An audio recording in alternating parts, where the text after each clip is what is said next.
She was born to rule, a queen before she could walk, a woman of beauty, power, and undeniable charm, destined to sit on the thrones of Scotland and France. But history is not kind to queens. Betrayal, ambition, and the clash of faiths would turn her reign into a desperate struggle for survival. Her own husband was murdered in the dead of night. Her throne was stolen, her crown ripped from her grasp. She fled to her cousin, Queen Elizabeth of England, seeking refuge, but found a prison instead.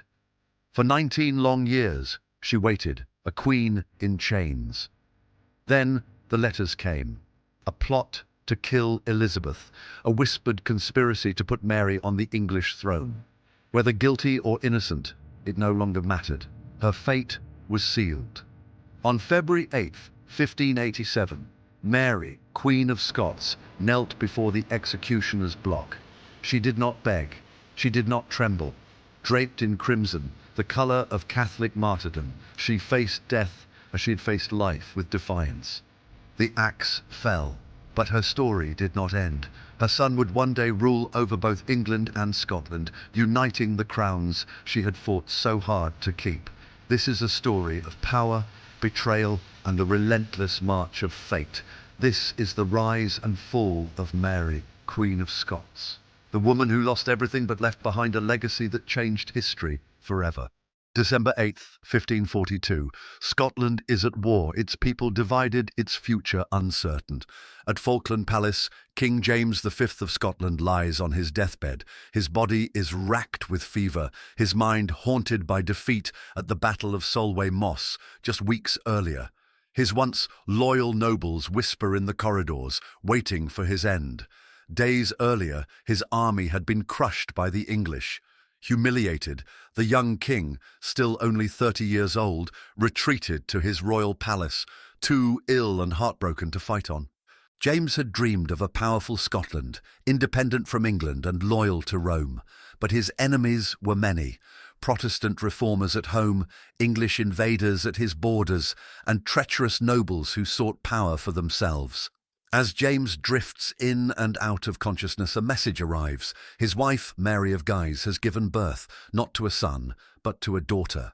A fragile, red-faced infant, his only heir. The news is a death blow. He had hoped for a strong male successor, a boy who could rule Scotland with an iron fist. Instead, he whispers his final prophecy. It came with a lass, and it will pass with a lass. A bitter reflection on Scotland's fate. His dynasty, the House of Stuart, had begun with a woman, Marjorie Bruce, daughter of Robert the Bruce, and now it seemed it would end with one. 6 days later, James is dead. Scotland now has a queen, but she's only 6 days old, and already she is in mortal danger. Scotland is in chaos, a nation torn between Catholics and Protestants, France and England, warlords and nobles, each vying for control. A baby queen cannot rule, and so regents rise in her place. First, her Catholic mother, Mary of Guise, fights to hold power, but the Scottish lords do not trust her. She is French-born, a foreign queen ruling over a turbulent kingdom. Then there is James Hamilton, the Earl of Arran, who claims regency. Though a Protestant, he is weak-willed, a mere pawn in the hands of greater players, and hovering over all of them is King Henry VIII of England. Henry sees an opportunity. Scotland is vulnerable. The Queen is an infant, defenceless. Why not force Scotland into alliance? Thus begins the rough wooing, a brutal campaign of war, diplomacy, and treachery, all designed to force the Scots to betroth baby Mary to his young son, Edward VI. The English invade. Towns are burned, villages destroyed, churches defiled. The Scots refuse to surrender, and so Mary of Guise makes a desperate choice. She will not send her daughter to England. She will send her to France, to King Henry II, who offers a different alliance. At just 5 years old, Mary is betrothed to the Dauphin of France, Francois. She is sent away from Scotland, her homeland, her people, never to return as a free queen. A storm-tossed ship carries the child across the sea, cradled in silk. Her mother watches from the shore, her face unreadable as the mist swallows the sails.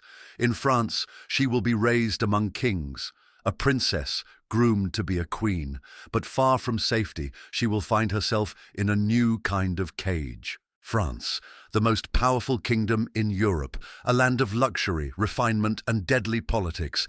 Mary is adopted into the royal family. The French court adores her. She is taught by the finest tutors: Latin, Greek, philosophy, theology, music, and the art of ruling. By the time she's 16, she's one of the most cultured, intelligent women in Europe. Even King Henry II of France calls her the most perfect child in Christendom. She's not just a future queen, she's a symbol. Tall, elegant, with auburn hair and striking eyes, Mary captivates everyone around her. At 16, she marries François, the Dauphin of France. 1 year later, she becomes Queen of France. She is on top of the world. And then disaster strikes. Her young husband, always frail, falls gravely ill. His body weakens, a sudden fever, unexplained, poison perhaps, or merely misfortune.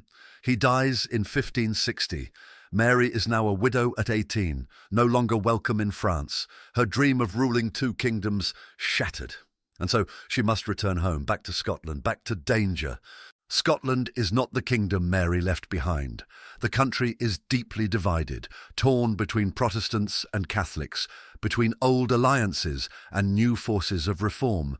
And at the centre of it all is John Knox, the firebrand preacher who has declared war on Catholic rule. From the pulpit of St. Giles Cathedral in Edinburgh, he denounces her, a monstrous woman, the enemy of the true faith. The Scottish lords do not trust her. To secure her throne, Mary marries Henry Stuart, Lord Darnley. He's handsome, he's charming, but he's also arrogant, reckless, dangerous. Darnley is not satisfied with being a king consort. He wants real power. When Mary refuses to name him co-ruler, he turns against her. March 9th, 1566, the Palace of Holyrood House. Darnley and his men storm into Mary's chambers. Her secretary, David Rizzio, is dragged from her side. A blade plunges into Rizzio's chest, then another, and another, 56 times. Historian Jenny Wormold describes the murder. It was an act of sheer brutality. Rizzio was butchered before Mary's very eyes, while she, heavily pregnant, was held at gunpoint. But Mary is not helpless. She waits. She plots revenge. February 1567. Darnley's house is destroyed in an explosion. His body is found in the garden, strangled. The world blames Mary. The Queen, they say, has killed her husband. The wolves are closing in. The Scottish nobles turn against her. She is arrested. She is forced to abdicate. Her 1-year-old son, James, is crowned King of Scotland. And Mary is a queen no longer.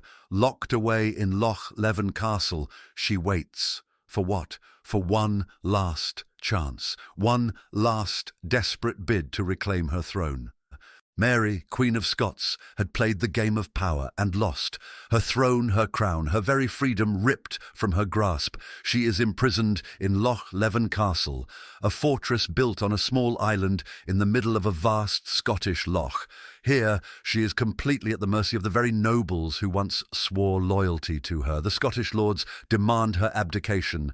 At first, she refuses. She is the rightful Queen of Scotland. She will not surrender. But they apply pressure. She's isolated. Her food is restricted. Messengers from her allies are turned away. Then, the final blow, her own infant son, James VI, is crowned King of Scotland. She's forced to sign the documents that strip her of her kingdom. Her son, barely 1 year old, is now king. A boy placed on the throne that had once been hers. For 10 long months, Mary languishes in captivity, her fate uncertain. But Mary has never been one to accept defeat. She watches. She waits. She plots her escape. She wins over her captors, forming secret alliances within the castle walls. Then, on May 2nd, 1568, the plan is set in motion. A young noble, George Douglas, the son of the castle's owner, has fallen under her spell. He helps her escape. Mary disguises herself as a servant girl and boards a small boat under the cover of darkness. By dawn, she is free. She rides south, raising an army, the last desperate hope of reclaiming her throne. May 13th, 1568. The Battle of Langside. Mary's forces are crushed. She barely escapes with her life. Now, standing at the edge of the River Solway, rain-soaked and exhausted, she has only one choice left. She turns to the one person who could still help her. Her cousin, Queen Elizabeth I of England. Mary writes a desperate letter. She believes that Elizabeth, a fellow queen, a fellow woman, a fellow Tudor bloodline descendant, will offer her sanctuary. But Elizabeth does not see a fallen queen. She sees a threat. Mary rides across the English border, believing she will be welcomed as an honoured guest. Instead, she's arrested. Elizabeth never trusted Mary. She never met her cousin in person. Not once. For 19 long years, Mary is held captive in England, moved from castle to castle, never free, always watched. She's treated with royal dignity, but she is a prisoner all the same. And in the shadows, whispers of treason begin to spread. Catholic factions across Europe still believe Mary is the rightful Queen of England. Elizabeth, they say, is an illegitimate Protestant usurper. Plots emerge. In 1569, the Northern Rebellion rises in Mary's name. English Catholics revolt against Elizabeth, demanding that Mary be placed on the throne. Elizabeth crushes the rebellion. In 1571, another plot is discovered, the Ridolfi plot. A secret plan backed by Spain to assassinate Elizabeth and install Mary as queen. Elizabeth's spies intercept secret letters that mention Mary. Is she involved? No proof can be found. And yet, Elizabeth cannot afford to release her. Mary is trapped in a world of suspicion, manipulation, and political games. For 19 years, she writes letters. She pleads for freedom. She remains a queen in her heart. But the game is not over yet. In 1586, the final trap is set. For 19 years, Mary waited. A prisoner, a pawn, a forgotten queen. Then a new plot emerges. The Babington plot. A group of Catholic conspirators plans to assassinate Elizabeth and put Mary on the throne. The mastermind, Anthony Babington, secretly contacts Mary, believing her to be an ally in his cause, Mary writes back. But what she does not know is that Elizabeth's spies have intercepted the letters. Her words are twisted into evidence. A single sentence, misinterpreted, altered, or perhaps genuine, is enough. Mary is arrested. This time there is no escape. Elizabeth hesitates. She does not want to execute a fellow queen, but the pressure from her advisors is relentless. On February 1st, 1587, Elizabeth finally signs the death warrant. She later claims she never meant to send it, but by then it is too late. A messenger rides through the night carrying Elizabeth's warrant to Fotheringhay Castle. A wooden door creaks open. The guards step inside. "My lady, it is time." Mary rises gracefully. She has been expecting this moment for years. She dresses in mourning black. Then, as she enters the execution chamber, she removes her outer garments, revealing a crimson dress, the colour of Catholic martyrdom. She kneels before the block. Her final words, "Into thy hands, O Lord, I commend my spirit." The executioner raises the axe. 1 strike, 2 strikes, 3 strikes. Her faithful dog had been with her until the very end. The witnesses stand in stunned silence. A queen has died, but a legend is born. Mary lost her life, but she did not lose history. 16 years later, Elizabeth I dies. And who becomes the next King of England? James VI of Scotland, Mary's son, the son who never knew her, the son who never spoke in her defence. But in death, he honours her. He moves her remains to Westminster Abbey, placing her among England's greatest monarchs, just metres away from Elizabeth. Their tombs rest side by side, partners both in throne and grave. The woman who died in disgrace became the mother of an empire. The story of Mary, Queen of Scots, is one of betrayal, power, and tragedy. Was she a tragic victim, manipulated by those around her, a pawn in a greater game? Or was she the architect of her own downfall, making reckless decisions that ultimately sealed her fate? History is rarely black and white.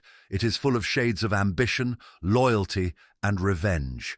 What do you think? Let us know in the comments below. Was Mary a doomed queen, or did she bring disaster upon herself? And if you love epic historical stories, there are two videos you absolutely must watch next. If you want to explore the roots of English history, don't miss Anglo-Saxon Saga, The Long Road to United England. This video takes you through the centuries-long struggle that shaped the English kingdom, filled with warriors, kings, and conquests that laid the foundation for the world Mary and Elizabeth would one day inherit. If you're fascinated by the era of Elizabeth I, watch our deep dive into one of her greatest heroes, Francis Drake. A man whose daring voyages and naval triumphs shaped the fate of England, Drake was a key player in Elizabeth's reign. His victories against Spain would help secure her rule, while in the shadows, Mary was fighting for her own survival. Click the links, keep exploring, and subscribe for more stories from the Middle Ages and beyond. History is alive. Let's uncover it together. Thank you for watching, and we'll see you in the next video.